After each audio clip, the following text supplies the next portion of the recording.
Look at her. Beautiful body, beautiful legs. Look at her face. Let's just take a minute. Let me take a minute here just to look at her. Wow, you've seen anything so sexy. Love it. Alright, so let's get on with the topic. What do I think of my first Fireblade and 1000cc bike? I mean, it's quite obvious. This bike is, I mean, how can I put this? It's just one of those things that makes you smile, makes you make sounds, funny sounds that you've never made before. I've moved up from a 600 and I was sort of looking at different 1000cc bikes. So I looked at a CB 1000R and then I came to test ride a Fireblade, and you know, after the first test ride I was sold. And it wasn't actually this bike, so it wasn't that I just fell in love with the looks of it. It was just the feeling, the sort of when you're sitting on it. For me, you know, I'm 6'2", so the bike was a perfect fit. I had a CBR 600 F4i before this, and you know, in terms of sort of transitioning, it was, you know, it took me about 20 seconds, and I just felt so comfortable on it. So, a bit of background. Before buying this bike, I looked at sort of a few YouTube videos. I've looked at sort of forums, just to understand a bit more about how riders feel about them, any known issues, etc., etc. What are the differences between sort of the 2008, the 2012, and obviously then the latest models that we have now. To be perfectly honest, I was first sort of looking at 2008, 2009 model, only because I like the front, the sort of the sharp look that they have on the front. But after sort of reading reviews and hearing about all these weird oil leaks that you can get on these bikes, I thought, you know what, let me try and look for a 2010 plus model, which is when I found this baby here. Took me about 4 months actually, to, you know, find the right bike. But as soon as I test rode this one, I was sold. You know, they look great. They look mean. They're perfect for sort of, I ride in London a lot, so they're perfect for town riding, perfect for long distance, and that's actually another plus point on the super sports. This is the most comfortable that I've felt long distance. I mean, the journey back was about 55 miles from where I bought it. That was fine. I mean, I feel like, you know, I feel like I could do 100 plus miles on this bike easy, and not have any issues. And like I said, I'm a fairly tall guy.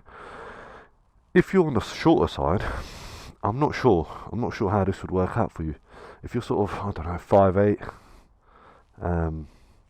you may struggle. I mean, I would say test ride one, see how you feel, if you can get your feet flat on the ground, you know, the weight distribution of it, and you know, it's a fairly heavy bike. Feel comfortable, then brilliant. As for the taller rider, it's perfect. The seating position for me from a 600 was, it seems slightly higher. Your knees are sort of brought forward a bit more, and you're crammed.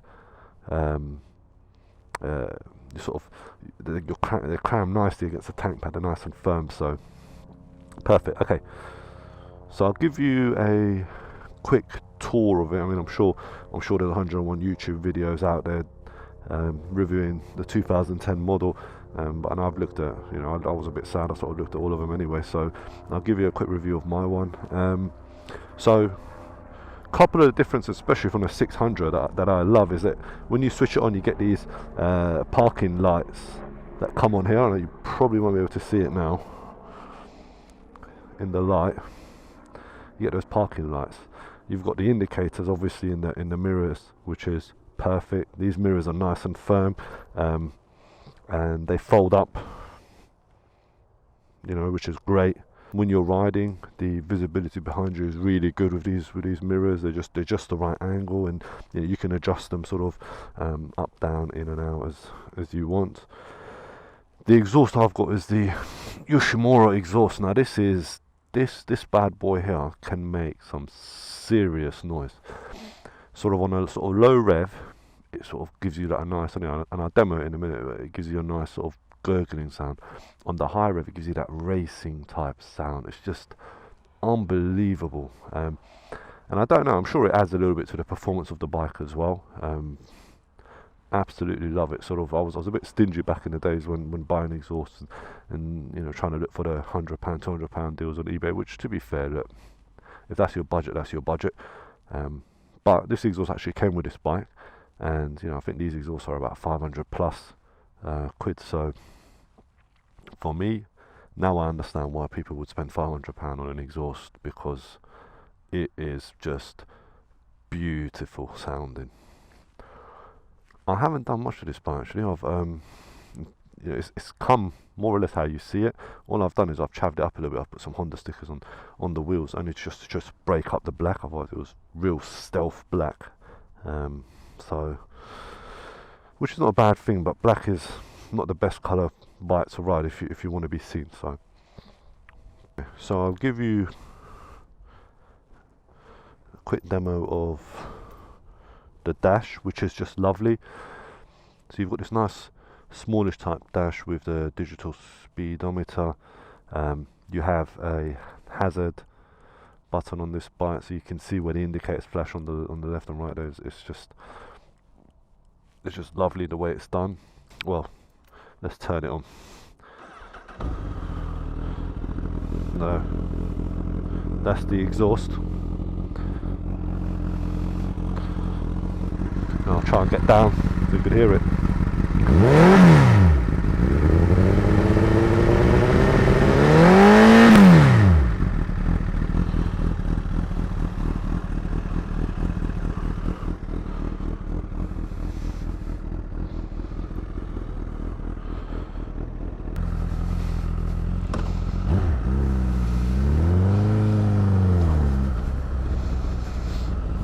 Just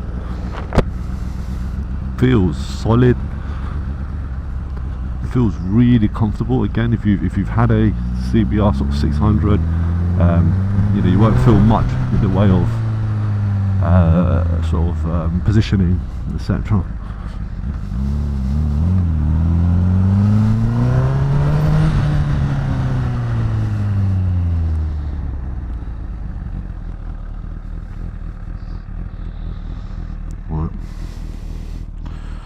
Going to do my jacket up,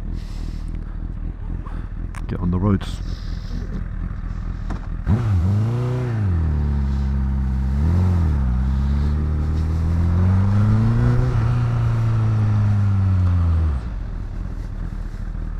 Brakes responsive.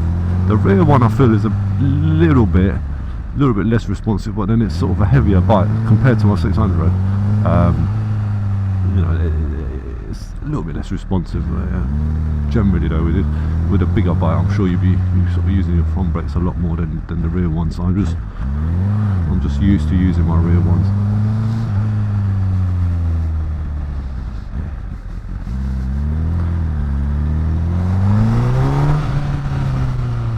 It's one of those bikes where you've always got to remember that, you know, your life is literally in your right hand. You can turn that throttle and this bike will just keep going, and when you think it won't go anymore, believe me, it will, which is good and bad, because every day is a new day.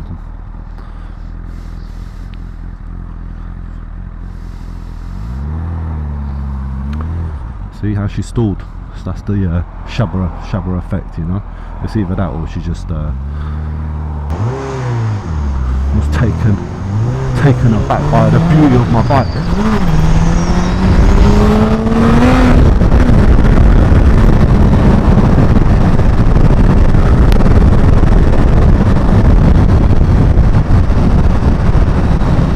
Feels so firm and just, you know, really grips to the road. You know, there's no wobbles. Well, not yet. I mean, it's a nice day today, but I've yet to have a wobble on it. It's just a solid bike. You know, since moving from Kawasaki to Honda, I've never looked back. Now, I don't know much about Suzuki's and Ducatis and all the others, but for me, Honda's just been the most reliable bike. The 600 was really good, and it kept me up, whereas the sort of Ninja that I used to have, the ZX6R, any excuse to sort of wobble and try and throw you off. So I don't know, it's each to their own. For me, Honda is sort of a make that I like for bikes.